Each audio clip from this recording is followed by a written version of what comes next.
गांव में एक ऐसा मोड़ था जहां लोग जाने से भी कतराते थे। कोई उस मोड़ की बात भी करे तो उसका चेहरा उतर जाता था। उस मोड़ पर जाने की इजाजत सिर्फ दिन में थी, रात में जाना सख्त मना था। लोगों का मानना था कि वहां सुमति नाम की चुड़ैल की आत्मा भटकती है, जो आम इंसान का रूप धारण कर लेती थी और देखने में बेहद डरावनी थी। कुछ समय बाद रोहित का ट्रांसफर इस गाँव में हुआ। वहाँ के फॉरेस्ट डिपार्टमेंट के ऑफिसर ने उसे चेतावनी दी, सर आप इस गाँव में नए हैं, इसलिए रात के समय उस मोड़ पर कभी न जाएं। वहाँ सुमति की आत्मा भटकती है। ये सुनकर रोहित को अजीब सा लगा। फिर भी एक रात एक पति पत्नी ये सब जानते हुए भी उस मोड़ की ओर चले गए। आधे रास्ते पर पति अपनी पत्नी को एक सुंदर झरने के पास ले गया। तभी उसे एक अनजान लड़की दिखाई दी। वह उसे आवाज देने लगा, लेकिन जब उसने ध्यान से देखा तो उसे अपनी पत्नी का हमशक्ल नजर आया। ये देखकर वह घबरा गया। तभी वह लड़की एक डरावने रूप में बदल गई। सुबह होने पर यह खबर पूरे गांव में फैल गई। वासियों और वहाँ के पंडित ने मिलकर उस आत्मा को शांत करने के लिए पूजा पाठ और अनुष्ठान किए, ताकि वह किसी को हानि न पहुँचाए। उसी समय गाँव में दुर्गा पूजा का मेला लगा हुआ था। सभी लोग मेले में नृत्य, संगीत और उत्सव का आनंद ले रहे थे। पूरे गांव में खुशी का वातावरण था। इसी बीच एक व्यक्ति मेला का आनंद लेकर उसी मोड़ से अपने घर की ओर जाने लगता। आधा दूर जाने पर उसे एहसास हुआ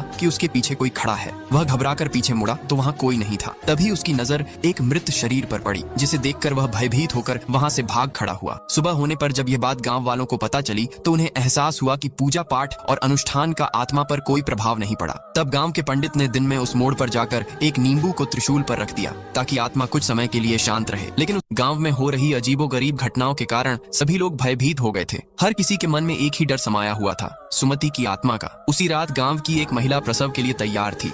स्थिति बिगड़ने पर दाई अम्मा ने तुरंत उसे अस्पताल ले जाने का निर्णय लिया। लेकिन अस्पताल जाने के लिए उस भयावह मोड़ से गुजरना जरूरी था। गांव वालों ने अपने डर को दबाते हुए महिला को गाड़ी में बिठाया और उसी मोड़ की ओर रवाना हुए। आधे रास्ते में अचानक एक विशाल वृक्ष गाड़ी के सामने गिर पड़ा। उन्होंने तुरंत वृक्ष को हटाने की कोशिश शुरू की। तभी उन्हें कुछ अनहोनी का आभास हुआ। जब उन्होंने गाड़ी की ओर देखा तो महिला गायब थी। सभी लोग उसे इधर उधर ढूंढने लगे। किसी को वह झरने के ऊपर खड़ी दिखी और अगले ही पल वह नीचे कूद गई। उसी समय किसी और को वही महिला दिखी, जिसका आधा शरीर जमीन में धंसा हुआ था। ये सब कोई और नहीं, सब सुमति का छलावा था। लेकिन सुबह होने पर सभी हैरान रह गए, क्योंकि महिला और उसका नवजात बच्चा सलामत था। यह रहस्यमयी घटना गांव वालों के लिए एक अनसुलझी पहेली बन गई। अब आगे क्या होगा देखते हैं नेक्स्ट